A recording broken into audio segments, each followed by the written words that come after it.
All right. Hey, everybody. Welcome back to Real Estate Bites. This is episode number 64, coming at you here every Friday at noon on Facebook and LinkedIn. We endeavor to bring you guys news, insight on the real estate industry, both local and national. Today, what we're going to talk about is fiduciary duties. What is it? Who has them? And how can you tell? Okay, but before we get into that, let's get a little chuckle on here. All right, I'm going to share this. We always go to Facebook, a little page that I always look at to try to find these memes. And here it is. When your phone is on 1% and the lockbox won't open, you're sweating bullets, man. I'm going to tell you what. There's going up to the lockbox with the client right behind me. I don't care. It's always stressful because you never know what's going to happen. When I see those old high school locker style dials that you got to turn 3 times this way and 2 times, I always get stressed out. I've encountered this thing dozens and dozens of times, but I always get stressed out that I'm not going to be able to figure it out and get the dang thing open. Or there's, you get the keys out and you try sticking it in this sticky, old, funky lock that should have been changed years ago, and it's hard and it's not really working. That is also a big stress inducer. Meanwhile, you got your clients right behind you looking at you like you've never unlocked a door before in your life and you don't know what you're doing. It's just, the encounter with the lockbox and the clients right behind you, that is always a source of stress for me. All right, so let's get into it, guys. What is a fiduciary? Who is a fiduciary? And how do you know? So a fiduciary is someone who owes their client a legal and ethical responsibility to look after and pursue the best interests and the goals of the client. And you hear this word a lot. I know I hear it a lot. I know people like to use that as a testament. Well, I'm a fiduciary, so you can trust me. But just because we are fiduciaries, and listen, so who's a fiduciary, right? Most publicly licensed professionals are going to have an ethical and legal fiduciary duty to their clients. So you're talking about attorneys, you're talking about financial planners and financial advisors, you're talking about boards of trustees, the boards of a corporation. These CEOs, these are fiduciaries, right? These are fiduciary agents who owe this legal and ethical responsibility to take care of their client's best interests. And of course, real estate agents are fiduciaries as well. So people can say that, but what's it mean? The state actually breaks this down. And I wanted to go through this with you guys so that you can understand, what does it mean when somebody says they're a fiduciary agent, that they owe a fiduciary duty and they're acting in their client's best interest. The state breaks it down a little bit. And I just kind of wanted to go through that today and talk about, at the end, how can you tell if they're actually pursuing their fiduciary duties with you?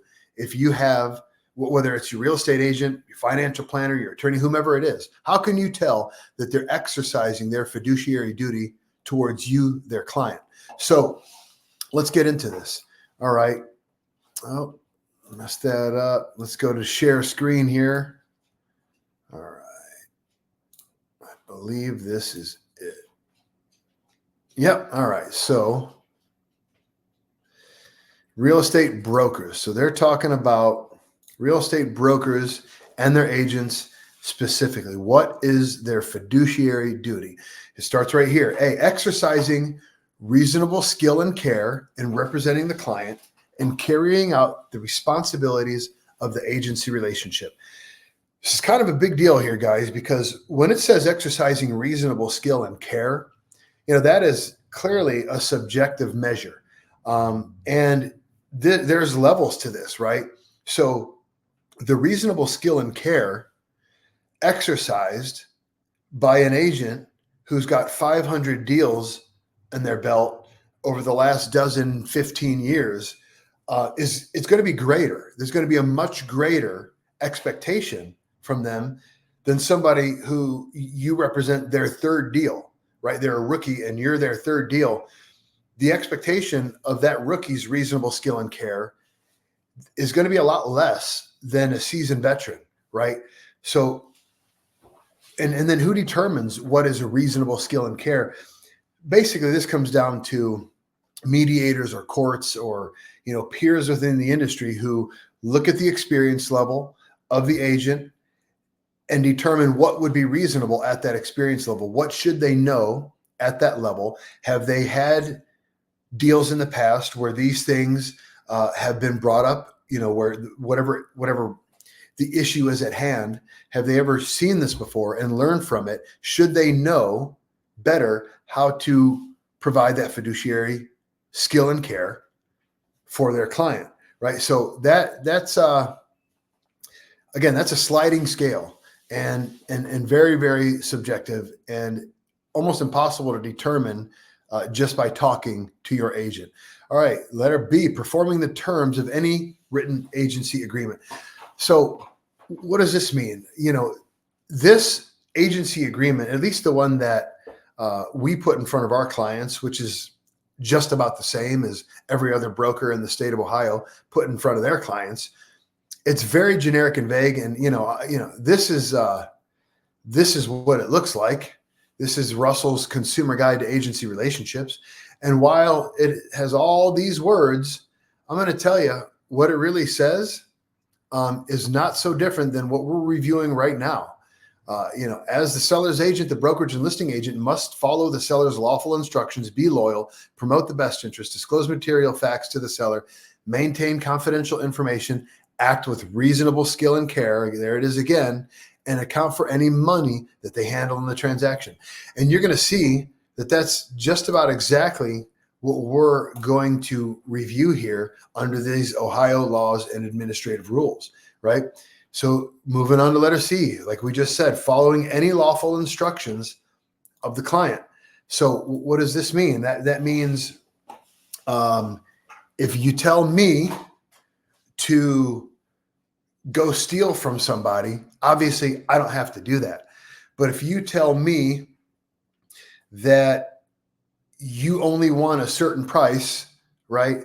Or that you want me to market only on Facebook and nowhere else, then that's what I'm going to do. It's a lawful instruction. Even if I think that it's a bad idea to only market your property on Facebook Marketplace, and I tell you that, and I tell you there's all these other avenues that we could go. There's all these other media that we can use. But you say, no, Jonathan, we're only going to go on Facebook Marketplace. That's what I'm going to do. Letter D, performing all duties specified in this chapter in a manner that is loyal to the interest of the client, right? So what does that mean? I just gave you an example of something that's similar to that, right? My client only wants to advertise on Facebook Marketplace, right? So that's the only place we're going to advertise. I'm going to advise what I believe, with my expertise and experience in this industry, may be the best road for you, my client, to advertise your property in order to get the most amount of looks, the most amount of prospective buyers through, and the most amount of potential offers so that you can earn as much as you possibly could with the sale of that property. I'm going to advise that. But in the end, if you tell me you want to limit the marketing, that's what I'm going to do. It's what I have to do based upon the fiduciary responsibility of loyalty. Furthermore, if we're talking, and this happens often enough, we're talking about selling your property. We're talking about setting a list price and what we can expect to happen. So often I get a seller that says, you know what, man, if I could just get this amount, I'd be happy. I'm never going to go and tell another agent, whether they're involved with a deal or not, I'm never going to go tell another agent what that number was that you would just be happy with. That would be contrary to performing all duties in a manner that is loyal to the interest of the client. Because in the interest of the client, you want to sell your properties for as much as you can possibly get. You want to walk away with as much proceeds and money in your pocket at the end of the deal as you possibly can. Typically, here's another example. I did have a sale. I had a client. They were divorcing. They were selling the home. The wife put in writing she was going to let the ex-husband to be, make all the decisions regarding selling the property because she just didn't want to be involved with it. Now, she continued to call me and complain. However, she had waived away all of her rights to make decisions on the sale of that property, which is crazy to me, but it happened. So I was just saying, it's usually within your best interest to make as much money on the sale as possible.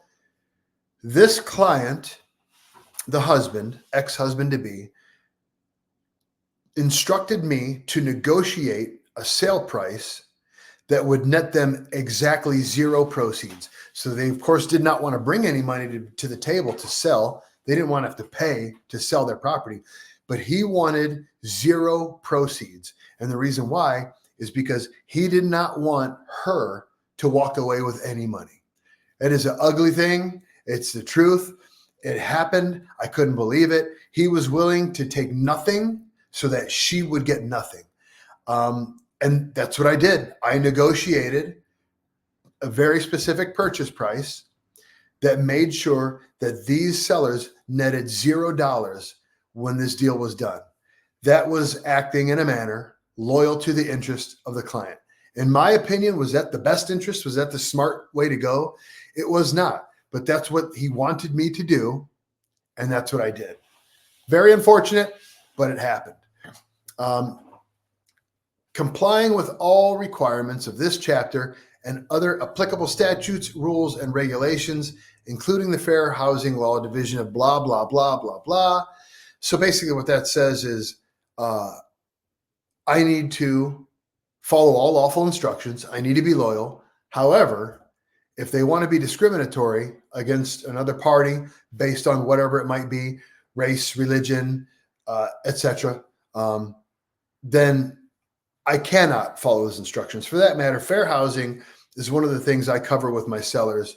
And I always say it pretty simply, right? I say, hey, it doesn't matter where a buyer comes from, where they were born, what they look like, who they pray to, how they smell. If they got the money, we're going to sell them the property, right? I have yet to hear anybody say no. Everyone's always said yes. Okay, great, we can move on. But if they were to say no and they were to expressly instruct me to discriminate against a certain segment of the population, I would walk away from the listing. That's kind of a painful thing to do, to walk away from pay, but ethically, I am bound to do so, and I would. Okay, disclosing to the client any material facts of the transaction which the licensee is aware of or should be aware in the exercise of reasonable skill and care, and there are not confidential information pursuant to a current or prior agency or dual agency relationship. What this means is, in the course of a negotiation, if the other agent lets slip that they really, really need this house and that they're willing to go above their current offer, and this has happened, yes, indeed, I have negotiated with other agents who have failed in their fiduciary duty to their client.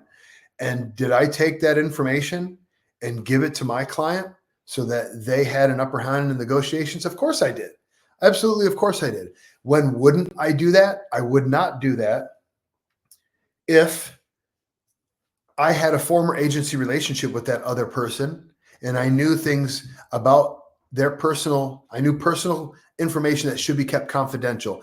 I wouldn't share that because I had a prior agency relationship with that person. So let's say I represented somebody and for whatever reason, that representation term ended, some time went by, and they found another agent, and they came and they put a bid on or wrote an offer on a property that I had listed, and I knew things about this person or this family that was private and confidential. Because I had that prior agency relationship, ethically, I cannot say anything to my seller about the stuff that I know. And I have to just deal with the material facts that are presented to me in the course of this offer and negotiation.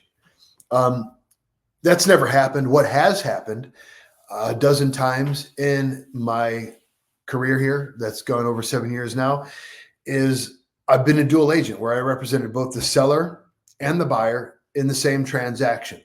And in that case, what I tell everybody is, first I'm asking if they're okay with it. And I'm explaining, listen, I cannot help you negotiate. I cannot advise you on how to negotiate. All I can do is pass information back and forth, mediate the negotiations, and remind people of what the rules are, essentially.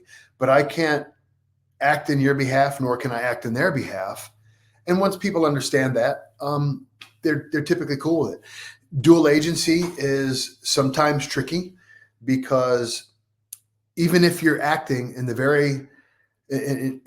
the most ethical way and being as neutral as you can, if something strikes, if the buyer asks for a concession or something, of course I have to relay that to the seller. And the seller might just determine that I'm working with this person and coaching them on how to craft that offer and ask for that concession, which might not be true. It might not be true. Their lender might be the one telling them, hey, you should ask for concessions. And if they say that to me, of course, I've got to relay that to the seller.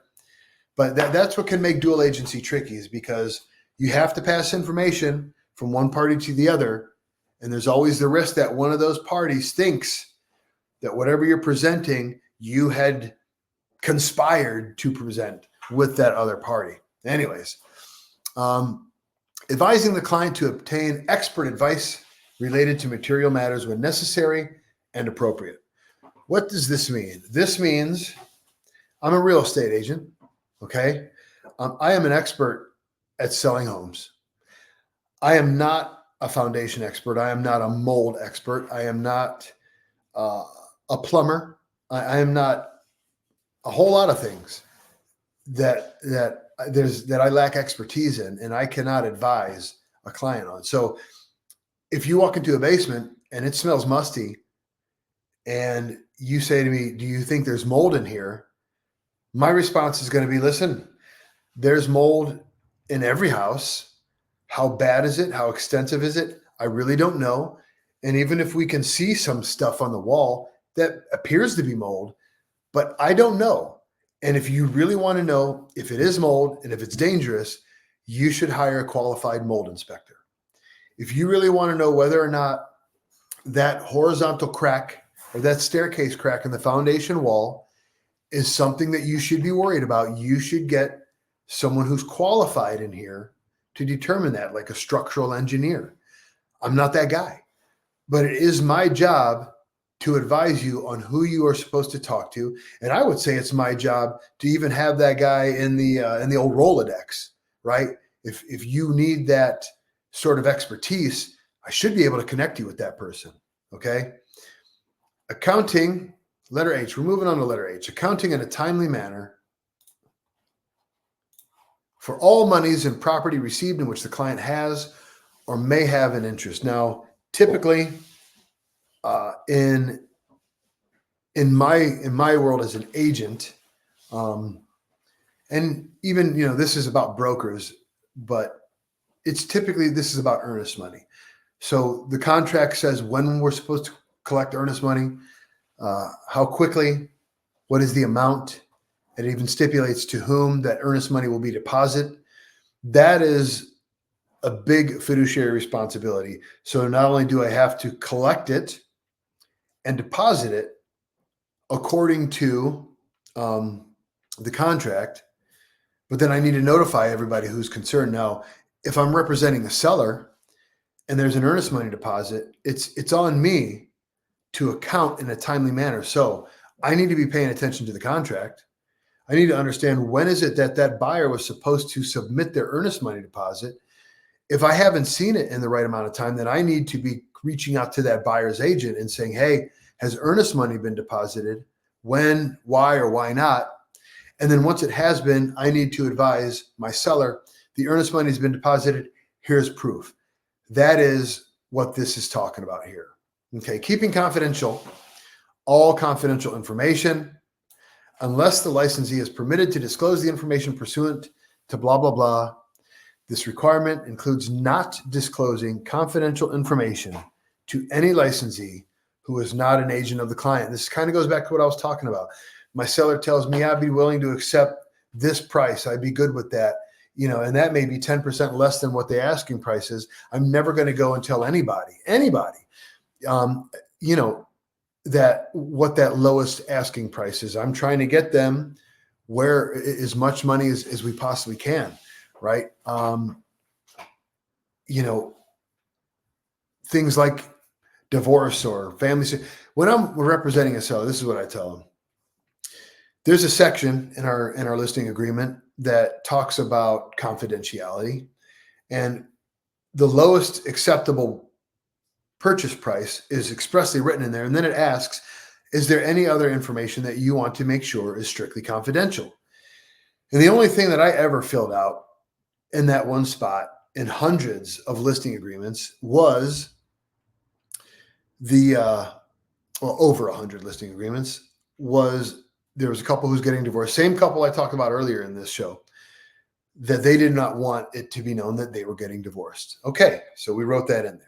I've never had anybody else write anything in there. And what I tell people is, listen, the only thing that people need to know about your situation is that you want to sell the house and you want to sell it for this amount of money. Okay. There are other things that we have to disclose legally, the Ohio residential property disclosure. If the house is built before 1978, the lead-based paint disclosure. If the house is stigmatized in any way, we have to disclose what kind of stigma there is. And then we should probably do a show about stigmatized properties. Sounds like a good idea. I'm going to cue that up here. But aside from that, I'm not telling anybody anything about your situation. If we enter into the course of negotiations and we find, I believe that there's something about your situation that might help move the negotiations along, I'm not going to go say it unless you give me permission. I'll approach you first, Mr. and Mrs. Seller, and say, hey, I think if we tell them this about your situation, it might help us get to where we want to go a little bit quicker or more efficiently or save money, whatever it might be. And if you say yes, then that's what I do. And if you say, no, Jonathan, I don't want you to share that, I won't. That's how it goes. Okay, so that is what the Ohio state law says about fiduciary duty and what it means. So that brings up the question, how can you tell if your agent really has your best interest in mind?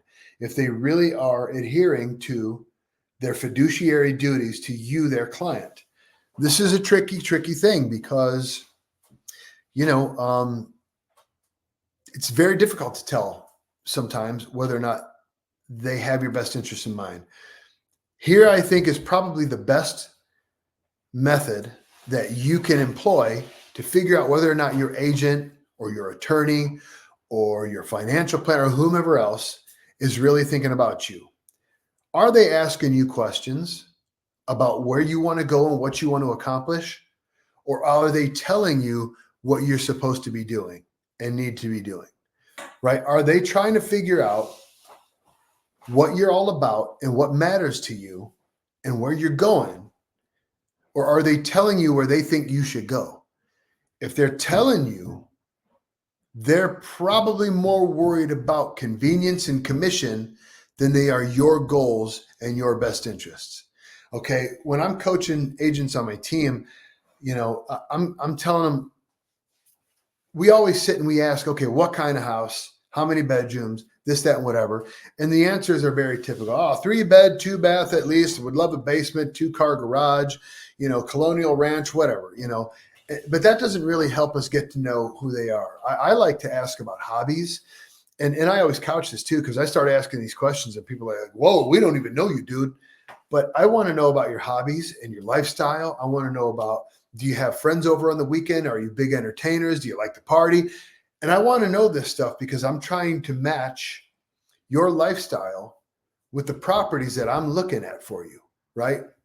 I'm trying to understand you as a human being and how you are so that I can try to steer you towards your best interest. Another little story to exemplify this.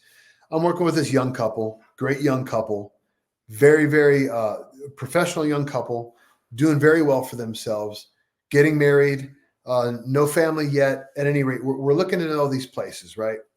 And now I had looked at a number of houses with them, had a number of conversations, asked all these questions, and had a good idea as to kind of who they are, what their MO was in life. And, we end up looking, they take me to this house. It sits on an acre and a half. There's a whole bunch of yard. There's a 2,600 square foot house.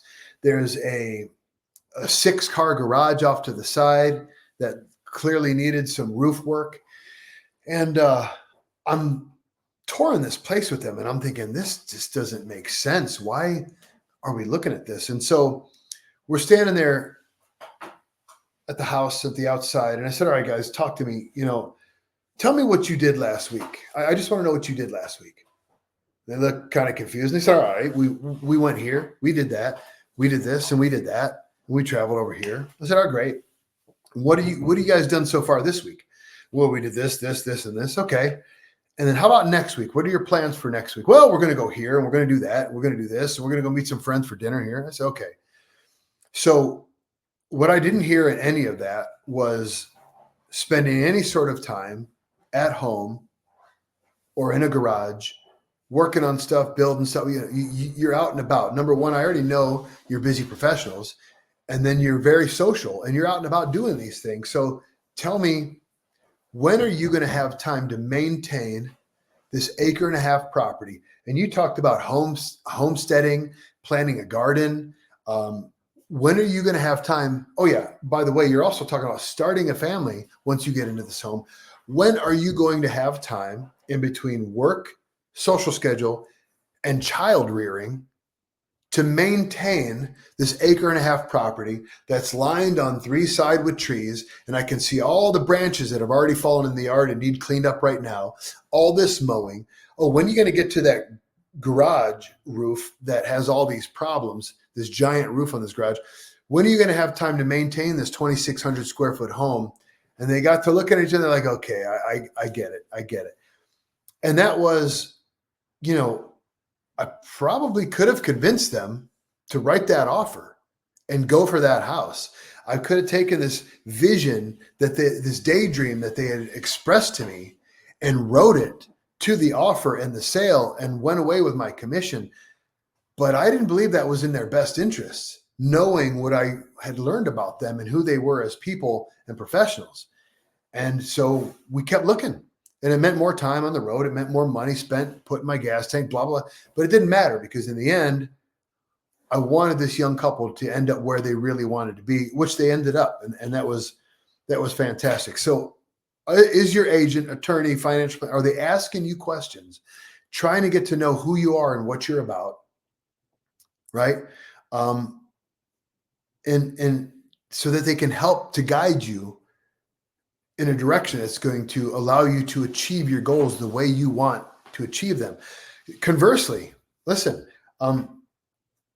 both when I sold park equipment for a decade and when I'm selling houses, there's been many occasions where we walked into a house or they were looking at park equipment and it was substandard. And I said to them, hey guys, I think this is a piece of shit. And they were like, why? And I took the time and I explained to them what I saw and why I felt that, and why I felt that maybe they were better moving on to something different. And at the end of that, they said, Jonathan, we hear you. We understand your point, but we want to move forward. And so you know what I did? I sold them that piece of shit, because in the end, that is my job. My job is to take care of people, and my job is to sell stuff. And that's how I make my money. That's how I take care of my family. So I sold them the piece of shit. And you know what? In all the 17 years that I've been selling, I've never once had somebody come back to me and go, you know what? You son of a bitch, you sold us a piece of shit. How dare you? Never, because if I thought that, I let them know and I fully explained why I thought that and where my position was. But they told me, we hear you. We want to move forward. Is your agent clearly setting expectations? Are they asking you questions, trying to figure out who you are and what you're about? Or are they telling you what you're supposed to be doing? That's how you know whether or not they're a good fiduciary. All right, here we go. Let's move into this week's statistics and end this bad boy for today. All right.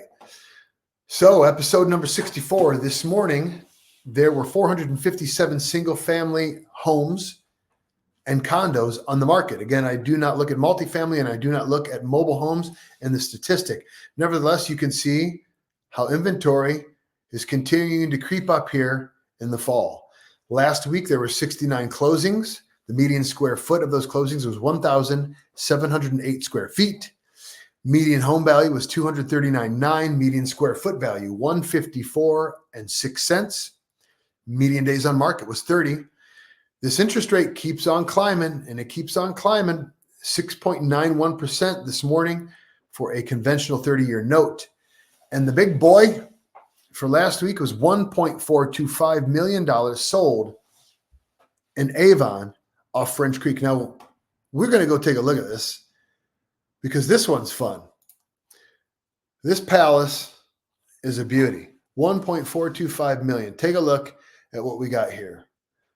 Beautiful outdoor pool, fountains, water slide. All right, look at that. Look at that beast. Big detached barn or pool house. Just a beautiful, giant home. The detail's gorgeous. I love the detail on the top of the columns. The oak paneling. I mean, just the detail is beautiful, as you would expect for $1.425 million. Look at this mansion.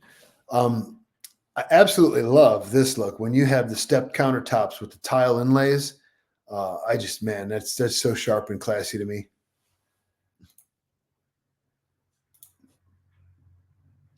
Beautiful, beautiful, beautiful. Look, they got a laundromat. They don't have a laundry room. They got a laundromat in their house. Hold on. It gets even more fun. The master bath.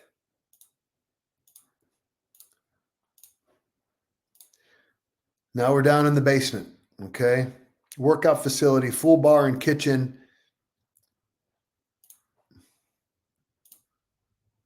A theater room. And let's not forget, every $1.425 million mansion needs an in-ground pool and spa. I said a barn earlier. This is what's set outside next to the outdoor pool. So if it's too cold for your outdoor pool and it's all winterized, you still have a swimming option. Very good. You got laundry in the pool house. Makes sense. What's even more fun is the person who owns this 4-car garage, 10,000 square foot mansion, or who sold it, I should say, had to sell because this guy is waiting for sentencing here this fall for stealing millions of dollars from his clients. No names, please. Anyways, that wraps it up for this week. Real Estate Bites. Went a little bit long this week. I appreciate you sticking with me. If you like this information, please share it with friends and family. And as always, take care of yourselves. Take care of one another. I love you, people. We'll see you next week.